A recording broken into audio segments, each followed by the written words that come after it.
Um homem com uma pasta entra no avião, passa um bilhete a uma hospedeira e depois desaparece para sempre. Sem identidade, sem pistas, sem corpo. Apenas um nome: D.B. Cooper. Seria ele um gênio do crime ou o fantasma perfeito? 24 de novembro de 1971, a véspera do Dia de Ação de Graças. O voo 305 da Northwest Orient Airlines fazia a rota de Portland para Seattle, um voo curto para os passageiros em viagem para as festas. Entre os passageiros estava um homem calmo, de fato escuro, no lugar 18C, que comprara um bilhete a dinheiro em nome de Dan Cooper. Pediu um bourbon com soda. Depois, passou à hospedeira, Florence Schaffner, um bilhete dobrado. Nesse bilhete, havia uma mensagem alarmante. O avião estava a ser desviado. Muito calmo e controlado, as ações de Cooper iriam fazer história. O desvio do voo 305 tinha começado. A América estava prestes a assistir a um mistério que nunca seria resolvido. Quando um homem chamado Dan Cooper embarcou no voo 305 da Northwest Orient, ninguém fazia a mínima ideia do que estava para acontecer. Descreveram-no como alguém que media cerca de 1,80 m de altura e aparentava ter entre 40 e 45 anos, um pormenor em que várias testemunhas concordaram. Usava um fato preto e gravata, muito diferente da roupa informal que se costuma ver nos voos, e trazia uma pasta, e o que lá vinha dentro, em breve se tornaria um assunto de intriga internacional. Era educado, tão educado que ninguém desconfiaria dele, e muito calmo, sem mostrar qualquer sinal exterior do caos que estava prestes a desencadear. Durante todo o incidente, nunca levantou a voz, mantendo uma calma invulgar.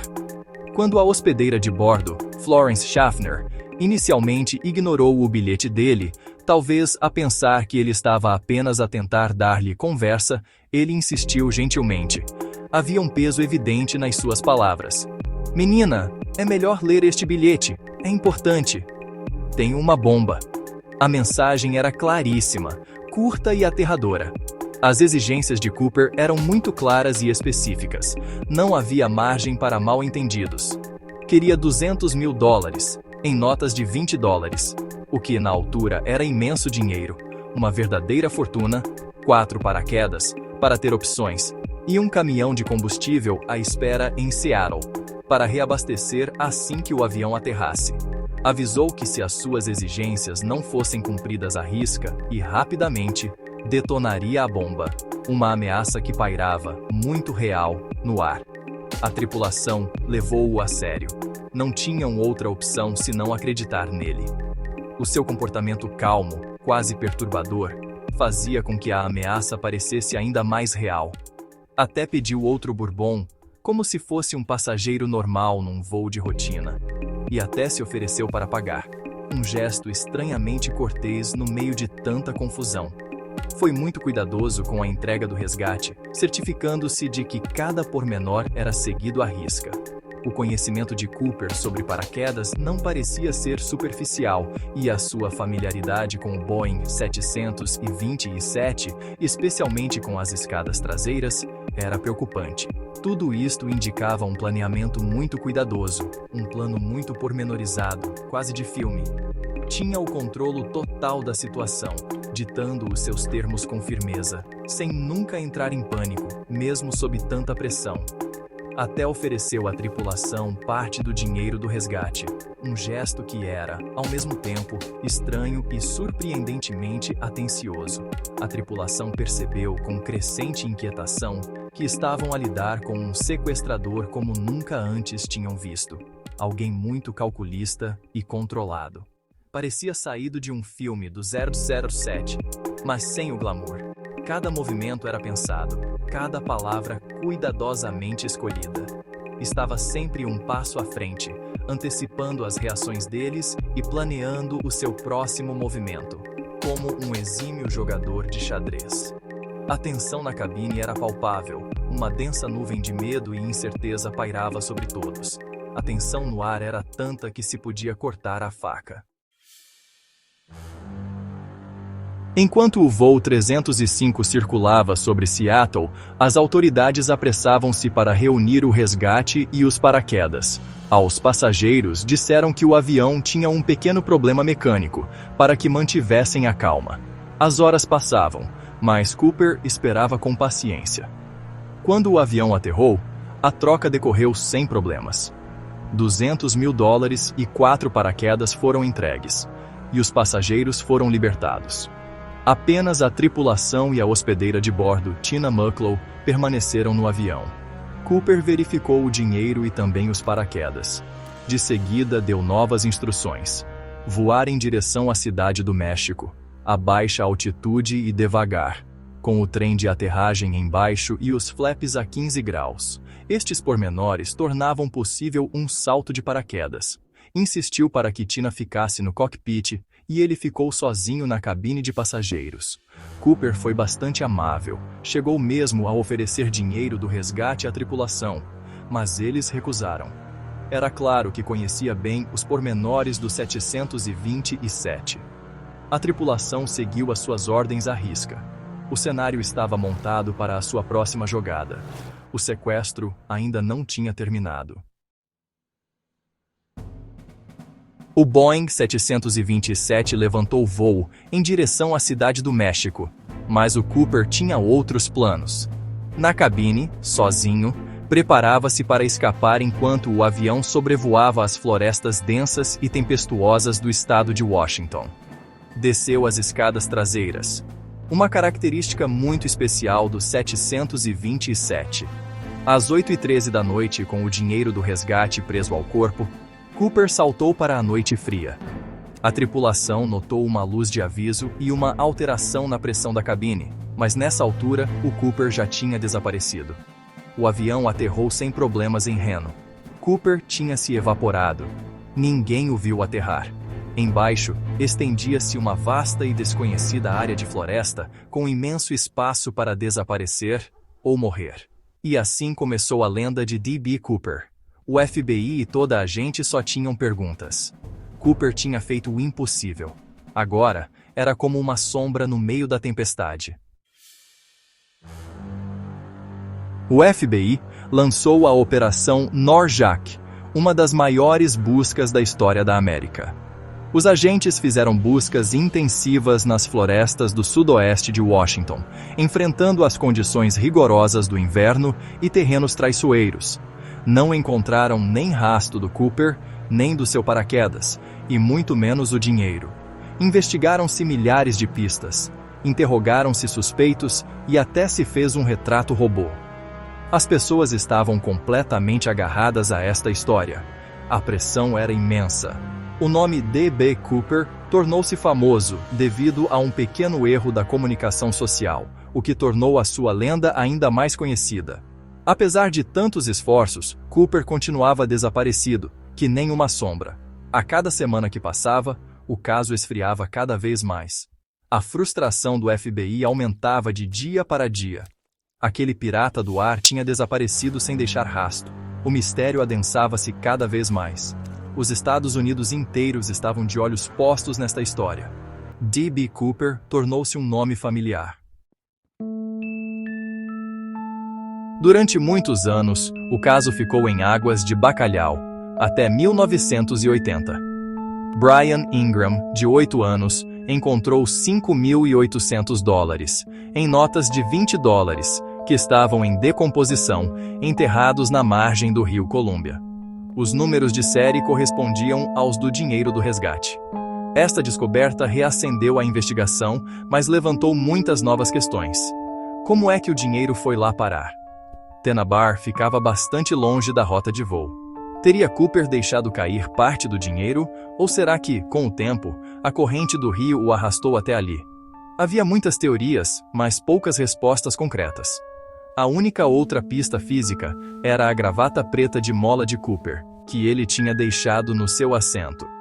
Décadas mais tarde, uma análise forense revelou que a gravata continha vestígios de metais raros, titânio e cério, o que sugeria que Cooper poderia trabalhar numa indústria especializada. Foi obtido um perfil parcial de ADN, mas não foi suficiente para encontrar uma correspondência. Estas pistas adensaram ainda mais o mistério. Tal como antes, as pistas continuavam a não levar a lado nenhum. A identidade de Cooper continuava a ser uma incógnita. Teria D.B. Cooper sobrevivido ao salto naquele local selvagem e inóspito? É a pergunta que, durante anos, deu o que pensar aos investigadores e fascinou o público. Muitos peritos dizem que não. A tempestade daquela noite praticamente eliminou qualquer hipótese de sobrevivência. O frio de gelar, a queda vertiginosa, tudo isso deve ter sido brutal. E aquele terreno acidentado, as florestas densas e as montanhas, era quase impossível sobreviver depois de aterrar ali. Mesmo assim, a lenda persistiu. Alguns acreditam que ele superou todas as adversidades e conseguiu escapar, começando uma vida nova, longe do alcance da lei, e iludiu o FBI, tornando-se um fantasma no mundo do crime. Mais de 800 suspeitos foram investigados. Cada um deles podia ser uma peça para desvendar o enigma de Cooper. Richard McCoy Jr., um paraquedista e veterano da Guerra do Vietnã, com gosto por façanhas audazes, uns meses depois, desviou um avião de forma semelhante, o que adensou as suspeitas sobre ele.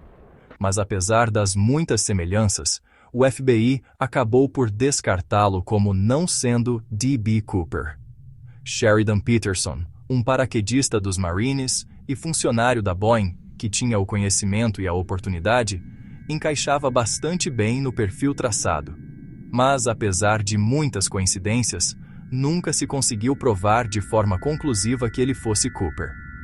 Robert Rackstraw, um veterano do exército com um passado conturbado e habilidade para escapar às autoridades, era outro favorito dos detetives amadores.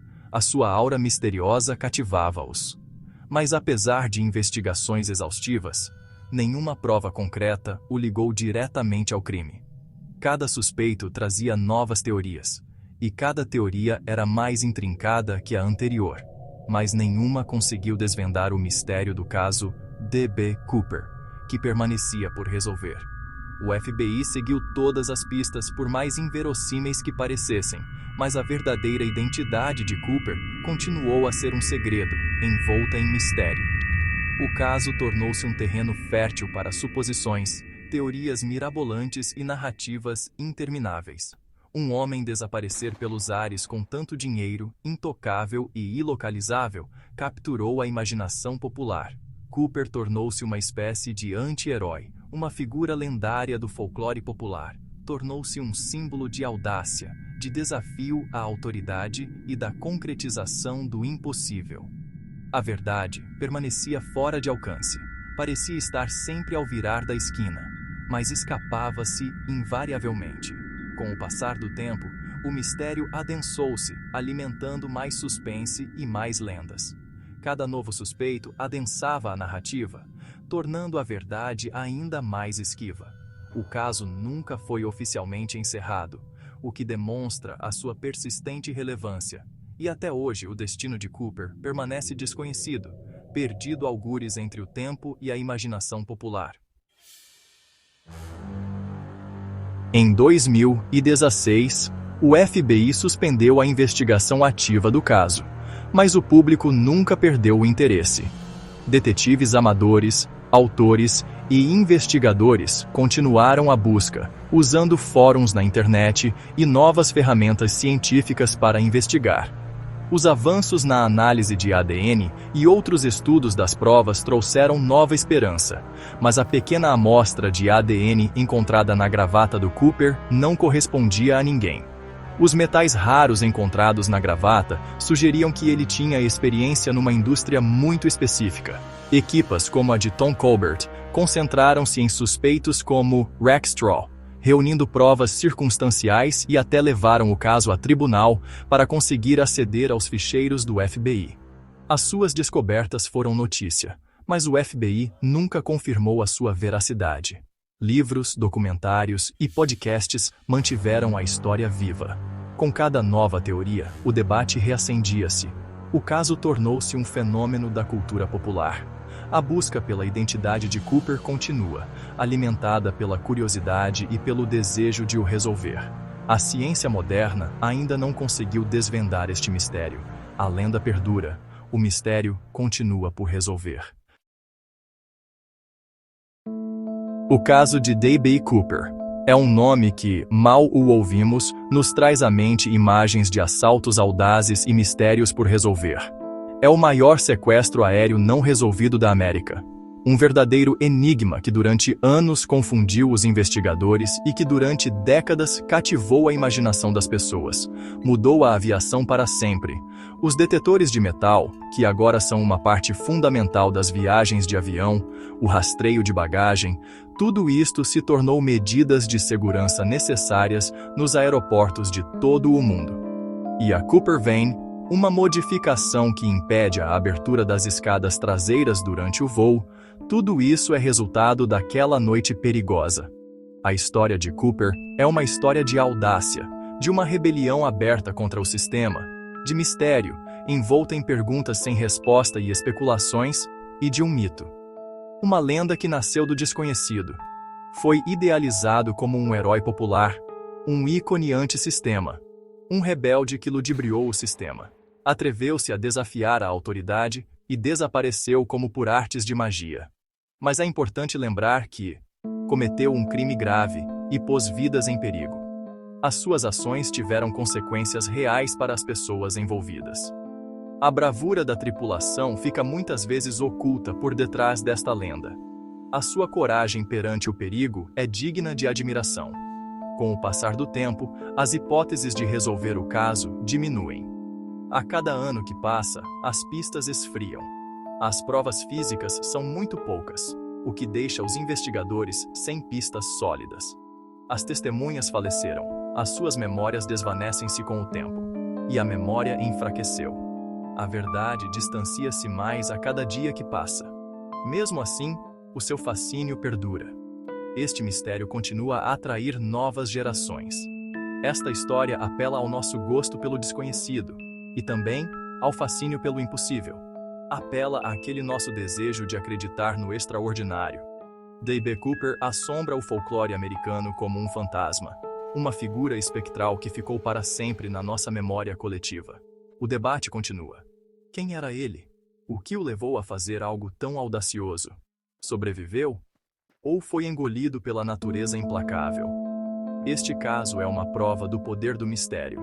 Uma lembrança de que algumas perguntas talvez nunca tenham resposta. É uma história que se recusa a terminar. É contada e reexaminada de geração em geração. O homem que desapareceu numa noite de tempestade, deixando para trás apenas perguntas e especulações, continua vivo hoje, na nossa imaginação. Um símbolo da fascinação interminável pelo desconhecido. São revelados 472 novos ficheiros do caso do FBI. Em março de 2025, o FBI publicou 472 páginas anteriormente confidenciais dos ficheiros do caso D.B. Cooper. Estes documentos oferecem nova informação sobre a busca intensiva por suspeitos e a investigação detalhada que se seguiu ao sequestro. Embora os ficheiros estejam bastante editados, ainda assim, lançam luz sobre a dimensão dos esforços do FBI e podem fornecer novas pistas a investigadores e entusiastas. A lenda de D.B. Cooper continua viva, atraindo-nos com a sua mistura de factos, ficção e um mistério interminável. Meio século depois, continuamos a fazer as mesmas perguntas. Quem era D.B. Cooper? Um criminoso, uma lenda ou um homem que simplesmente desapareceu na história? A verdade pode ter se perdido, mas o mistério permanece. Qual é a tua teoria? Diz-nos nos comentários abaixo. E se gostas de resolver mistérios da vida real, não te esqueças de deixar um gosto, partilhar e subscrever o Wonders para mais histórias incríveis como esta de todo o mundo.